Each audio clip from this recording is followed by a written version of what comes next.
6 months had passed since the Council imposed their new regulations on humanity. In that time, something strange had happened throughout Council space.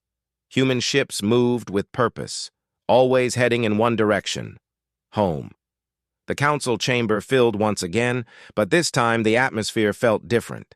Word had spread that the human ambassador requested an emergency session. Some delegates assumed humans would beg for mercy.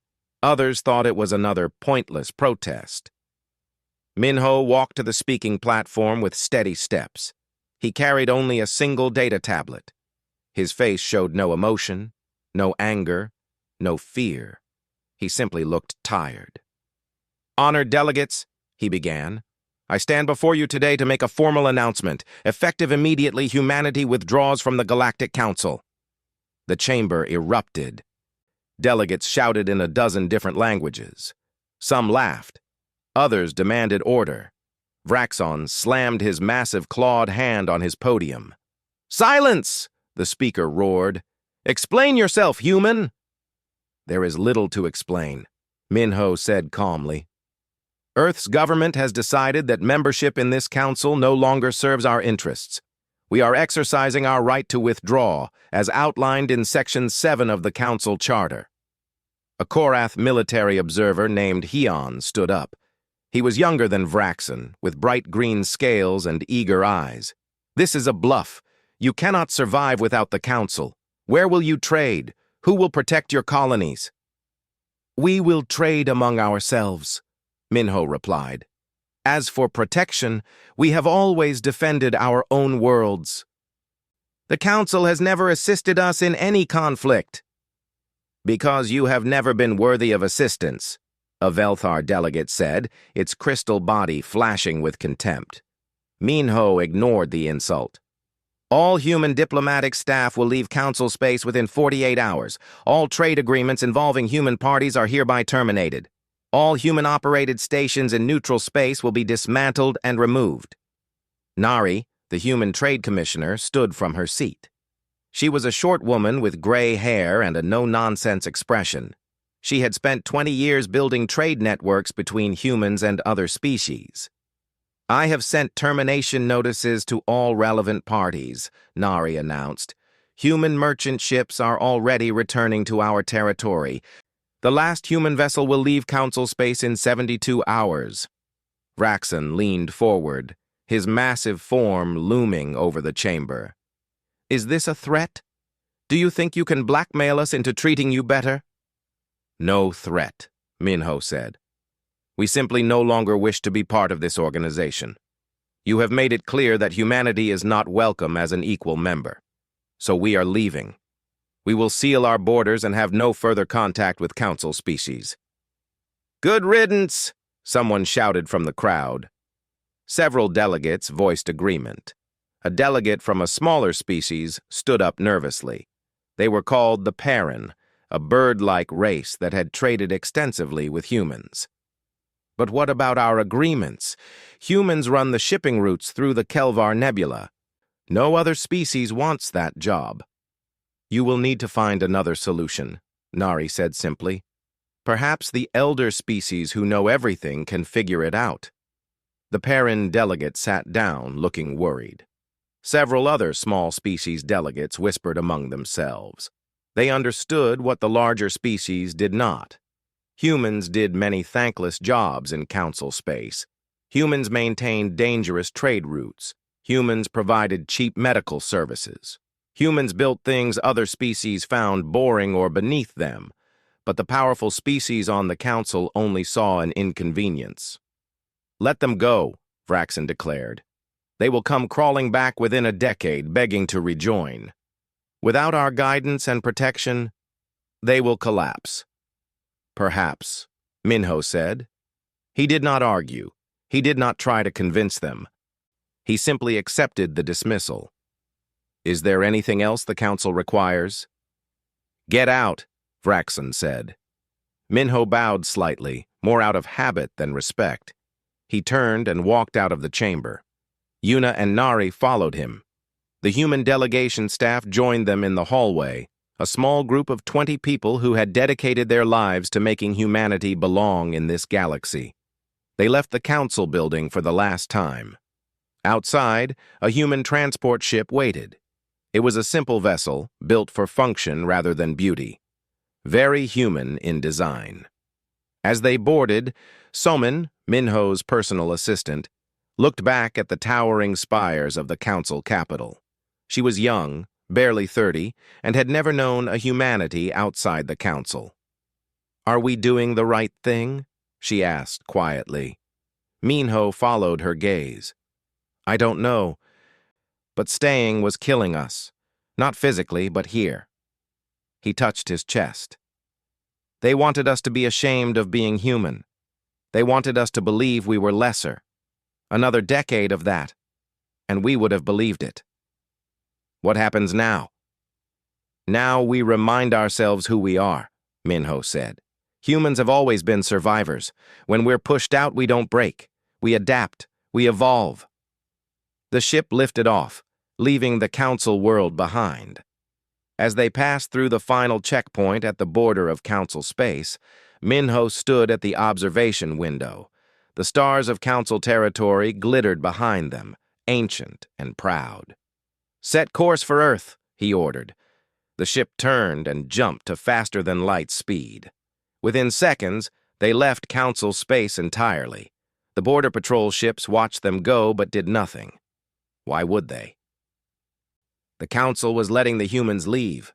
Good riddance to the primitives. Back in the council chamber, Vraxen called for a vote. "All in favor of formally accepting humanity's withdrawal and marking them as a closed species?" Every hand, claw, tentacle, and appendage rose. The vote was unanimous. "Let the record show that humanity has left the Galactic Council," Vraxen announced. "May we never waste time on them again." The delegates went about their business. Within an hour, humanity was forgotten. They had more important matters to discuss. Ancient species with ancient problems, secure in their ancient certainty that they were superior. None of them noticed the small Perrin delegate in the back, quietly calculating how much the loss of human trade would cost his people. None of them saw the concerned look on one young Korath analyst's face as he wondered why a species would choose isolation so completely, and none of them understood that humanity had not left in defeat. They had left to prepare. 20 years had passed since humanity left the council. In that time, the galaxy had moved on. The ancient species continued their ancient politics. Trade happened. Wars were fought and ended. The council operated as it always had, certain in its superiority, but small cracks had begun to show. In the Velthar Medical Research Facility, scientists struggled with a new plague spreading through their colonies. The disease attacked their crystalline structure, causing pieces of their bodies to simply stop functioning. They had tried every traditional treatment. Nothing worked. "We had a solution for this," one researcher said quietly. 20 years ago, the humans developed something they called adaptive medicine. It changed based on what the disease did. "We don't speak of humans," the head researcher said sharply. "We are Velthar. We will find our own solution." But they did not find a solution. The plague continued spreading. In the Kelvar Nebula, ships disappeared. The dangerous route that humans once maintained had fallen into disrepair. The navigation beacons stopped working. The safe paths through the violent gas clouds were no longer marked. 3 merchant vessels vanished in 1 month alone. The Perrin bird people suffered most. Their entire economy had been built on trade through that nebula. Now they faced ruin. "Can we hire the humans back?" one Perrin council member asked. "They sealed their borders," another replied. "They take no messages. They answer no calls." Several smaller species that had traded with humans found themselves struggling. The cheap goods humans produced were gone. The maintenance services humans provided had vanished. The boring, difficult jobs humans did without complaint went undone. But the powerful species on the council did not notice. They were too important to care about plague in Velthar colonies or lost ships in some nebula. They had their own concerns, their own politics. In the Korath Military Intelligence Office, a young analyst named Kyung stared at his screens with growing concern. He had spent the last 5 years studying humanity's former territory. What he found disturbed him. "General Hyun," Kyung said, requesting a meeting with his superior. "I need to brief you on the human situation." Hyun, now a general with decorations covering his uniform, barely looked up from his desk. "The humans? Why waste time on them?" "Because we know nothing about what they're doing," Kyung said. "Sir, their entire territory has gone dark. No signals, no communication, no ships crossing their borders. So, they're probably hiding in shame. Or maybe they destroyed themselves. Primitive species do that." "With respect, sir, I don't think so." Kyung activated a hologram map. "Look at their border defenses. Automated systems defend every entry point. They're sophisticated systems, far more advanced than what humans had 20 years ago. These defenses don't destroy approaching ships. They warn them away, politely but firmly. Automated systems mean nothing. Any species can set those up." "But sir, we've tried sending probe ships, scout vessels, even tried to sneak intelligence operatives across. Nothing gets through. And here's the strange part. We get no intelligence from inside their space at all, no communications to intercept, no leaked information, no defectors, nothing. It's like they've vanished." Hyun finally looked up. "What are you suggesting?" "I'm suggesting that we don't know what humanity is doing, and that should concern us. When a species goes silent like this, completely silent, they're either dead or they're building something." "Building what?" "They left because they were too weak to follow council rules. They're probably struggling to maintain their colonies without our guidance." Kyung wanted to argue, but he knew it was pointless. The Korath, like most council species, could not imagine that humans might be doing well on their own. The idea went against everything they believed about the natural order of the galaxy. But Kyung was not the only one who wondered. In a small apartment on a council trade station, a woman named Yoonji sat in her living room. She had been born human, but chose to stay in council space when humanity left. She had a life here, friends, a career as a research scientist. She thought she had made the right choice. 20 years later, she was not so sure. Yoonji had noticed things her alien colleagues missed. Small species struggling without human trade, jobs going undone because humans were not there to do them, and the complete silence from human space. She had tried sending messages home to Earth. They were never answered. Her family had left with the Exodus, and she had no idea if they were alive or dead. The silence hurt more than any insult the council had ever given. One day, Yoonji received a visit from a Perrin merchant she knew. His name was Tillich, and his feathers looked ruffled with stress. "I need your advice," Tillich said. "My ship had engine failure near human space. The automated defenses detected us." "What happened? Did they destroy you?" "No, that's the strange thing. They repaired my ship. Completely repaired it. Better than it was before. They refueled us. They gave us food and medical supplies. Then they sent us away." Yoonji felt her heart beat faster. "They helped you?" "Yes. But they also sent a message. It said, 'Stay out. You'll know when we're ready to talk.'" Tillich looked at her with his large bird eyes. "What does that mean?" "Ready to talk about what?" Yoonji stood and walked to her window. She looked out at the stars, toward the direction where human space lay, dark and silent. "I don't know," she said quietly. "But I know humans. When we go quiet, when we focus completely on something, it means we're working on a problem. The council thought silence meant weakness. But they're wrong. What do you think humanity is doing?" Yoonji thought about the humans she had known, the ones who never gave up, the ones who saw every problem as a puzzle to solve, the ones who got creative when pushed into corners. "I think they're preparing," she said. "The council spent centuries telling humans they were inferior. Humans got tired of arguing and decided to prove them wrong instead. And when humans want to prove something, they don't do it halfway." Tillich shivered, his feathers puffing up. "Should I be worried?" "I don't think humans will hurt anyone," Yunji said. "We're not a cruel species. But the council is about to learn a very hard lesson. Never mistake patience for weakness. Never confuse silence for surrender." She touched the window, her reflection ghostly against the stars. "And never, ever underestimate what humans can do when you stop telling them they can't." Far away, beyond the barriers and the dark silence, humanity worked. They built, they dreamed, they created. Free from the council's contempt, free from the burden of proving themselves every day, humans did what they had always done best. They evolved, and the galaxy, busy with its ancient concerns, did not notice the storm gathering in the silence.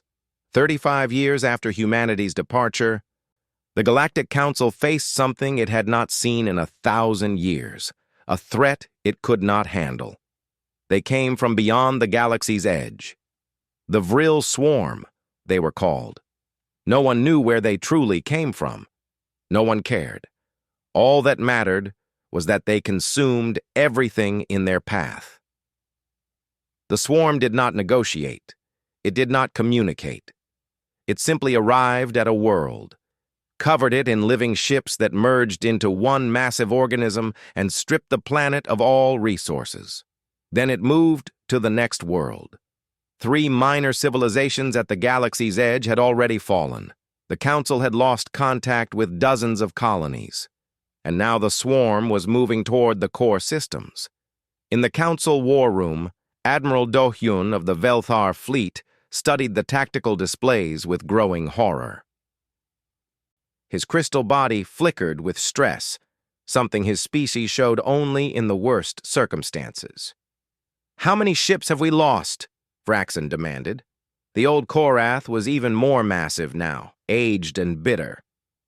247 vessels in the last week alone, Do-hyun reported. "Every weapon we use stops working after one battle. The swarm adapts. Energy weapons? They absorb the energy and use it to grow stronger. Kinetic weapons? They develop armor. Biological weapons? They consume the toxins as food." "Then what do we do?" a Velthar council member asked. "We're dying," General Hyan said bluntly. The Korath general looked old now, his green scales faded to gray. "Our combined fleet cannot stop them. At current rates, the swarm will reach the council capital in 3 months. The room fell silent. The most powerful species in the galaxy, the ancient civilizations that had ruled the stars for thousands of years, faced extinction. "There must be something," Vraxen said. "Some weapon, some strategy."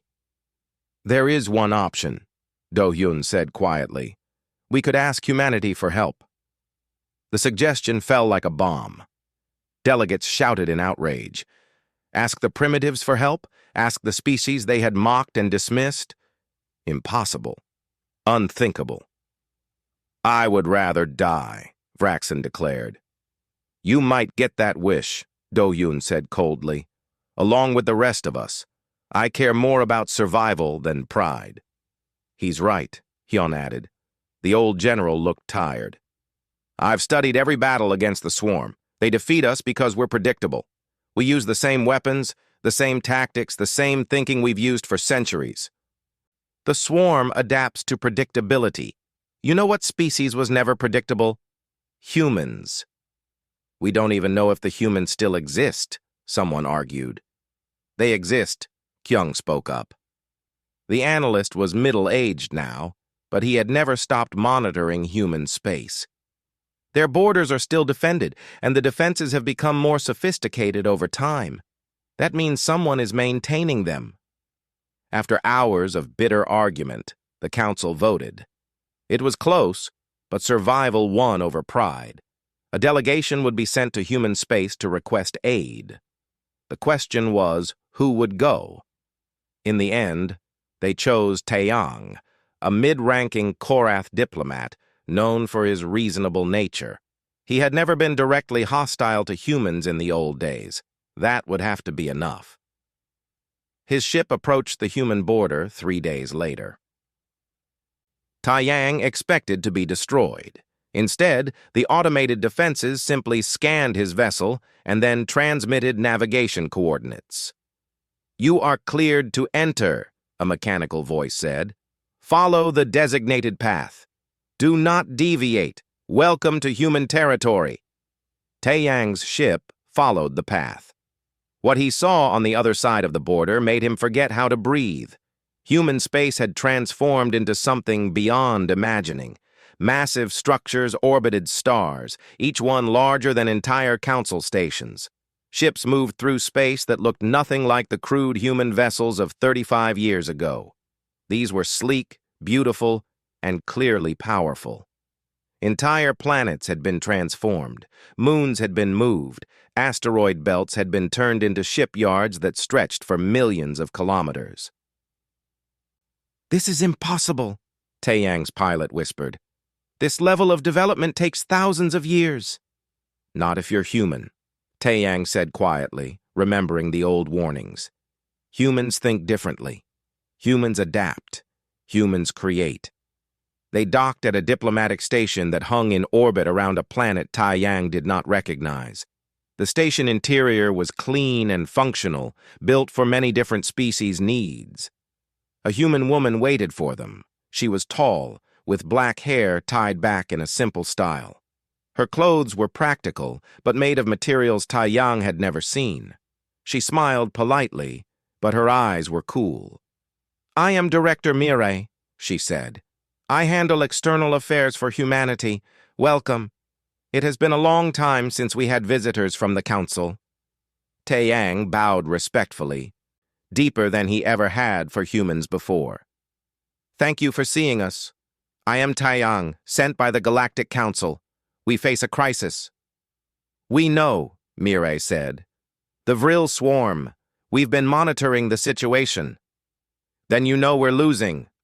Badly."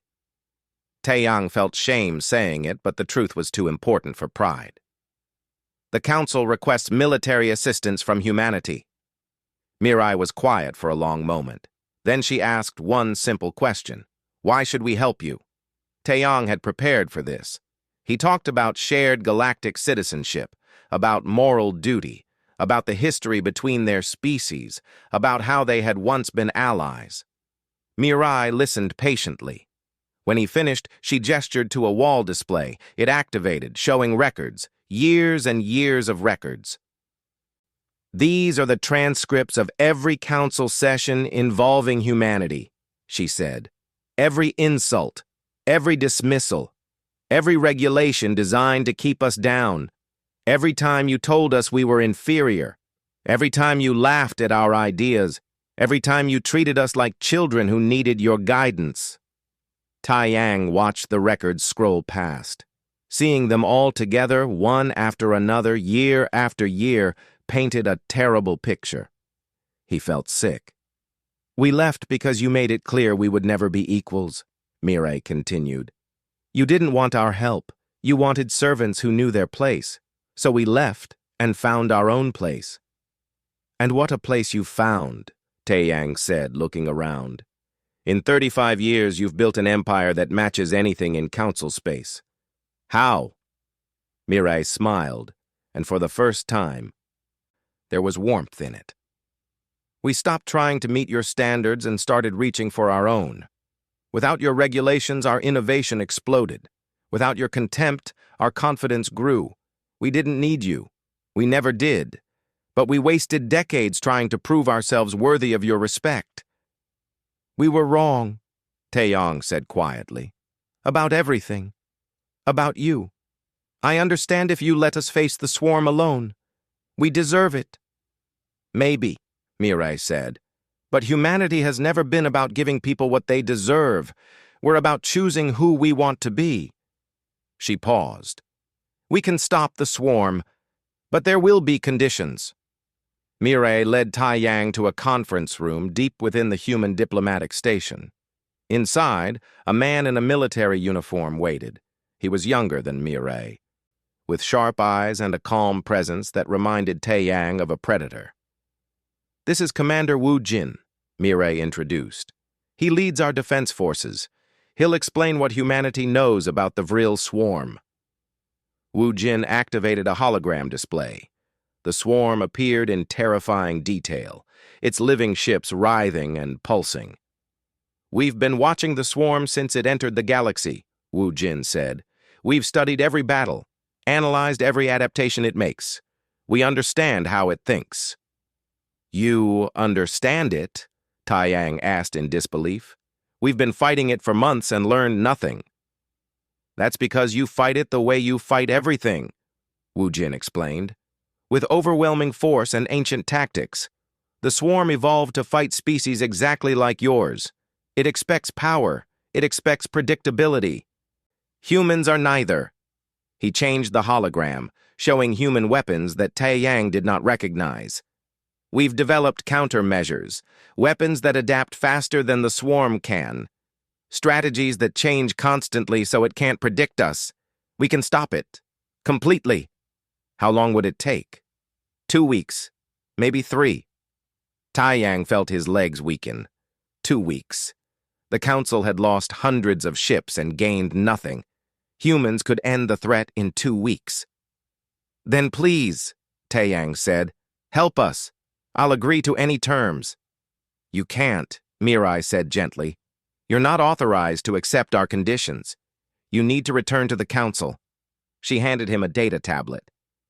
"These are humanity's terms. Take them to your leaders." Tai Yang read the terms and felt his blood freeze. The Council would never accept this. But as he thought about the swarm consuming world after world, he realized they might not have a choice. He returned to the Council capital 3 days later. The swarm had taken 4 more colonies in that time. The chamber was thick with fear and desperation. "The humans will help," Tai Yang announced, "but they have conditions." "What conditions?" Vraxon demanded. Tai Yang took a deep breath.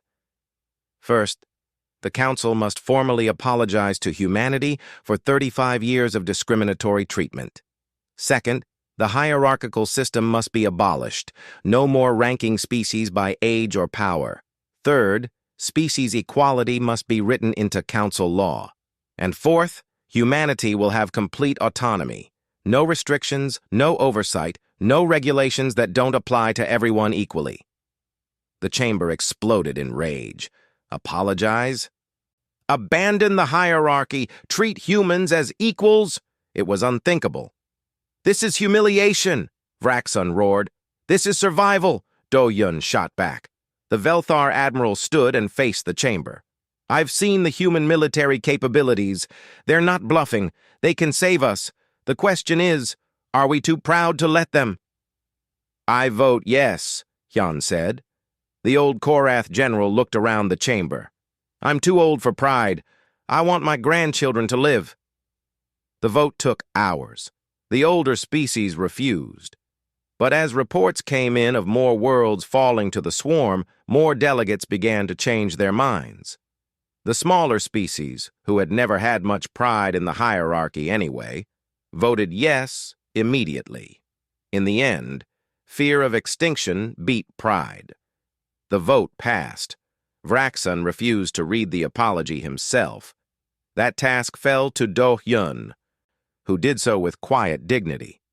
The words were broadcast across the galaxy, an official admission that the Council had been wrong.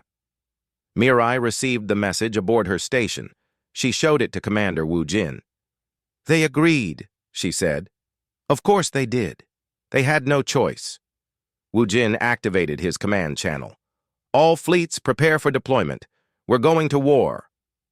3 days later, human fleets emerged from their territory.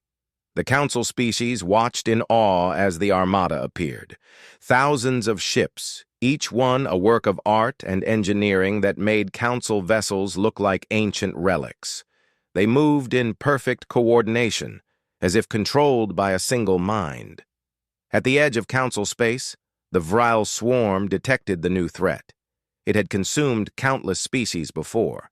It adapted to every weapon, every strategy. It was unstoppable. It had never fought humans before.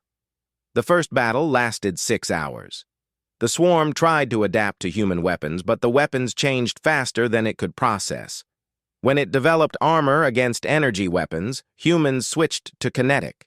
When it adapted to kinetic, humans used biological weapons. When it adapted to those, humans used something completely new. The swarm tried to predict human tactics, but humans had no standard tactics. They fought differently in every engagement, creative and chaotic and impossible to anticipate. In 72 hours, the Vril swarm was destroyed. Not defeated, not driven back, destroyed completely. Human ships returned to Council space, victorious. They did not stay to celebrate. They simply completed their mission and prepared to leave. In the Council chamber, delegates gathered to witness the return of humanity. The room had been reconfigured according to the new laws. No more hierarchy, no more ranked seating. Every species stood equal. Minho entered the chamber for the first time in 35 years. He was an old man now, his hair completely white, but his eyes were still sharp. He wore simple clothes, nothing fancy. He didn't need to impress anyone anymore. The entire council stood as he entered. It was a gesture of respect, something they had never given humanity before. Vraxen was not among them. The old Korath had resigned in shame after the vote, unable to face the new reality. Dohyun approached Minho and bowed deeply. "On behalf of the Galactic Council, I thank humanity for saving us. We owe you a debt we can never repay." "You owe us nothing," Minho said quietly. "We didn't do this for a debt. We did it because it was right." "Will humanity rejoin the council?" a delegate asked hopefully. "Under the new laws, you would be full equals." Minho looked around the chamber. He saw the faces that had once mocked him, now looking at humanity with respect and fear. He saw the smaller species who had always been kind, now standing equal. He saw the beginning of something better. "Perhaps one day," he said, "when we're all ready. But for now, humanity will remain independent.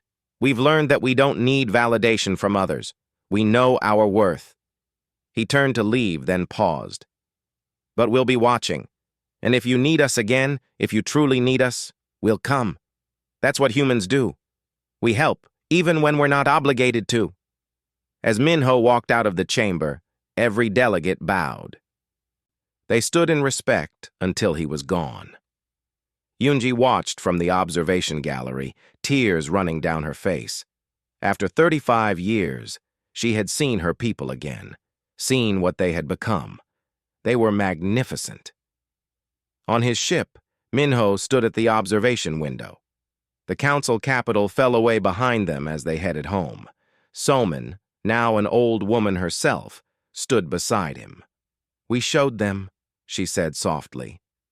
"We showed ourselves," Minho corrected. "That was always the point. Not to prove something to them, but to remember who we are."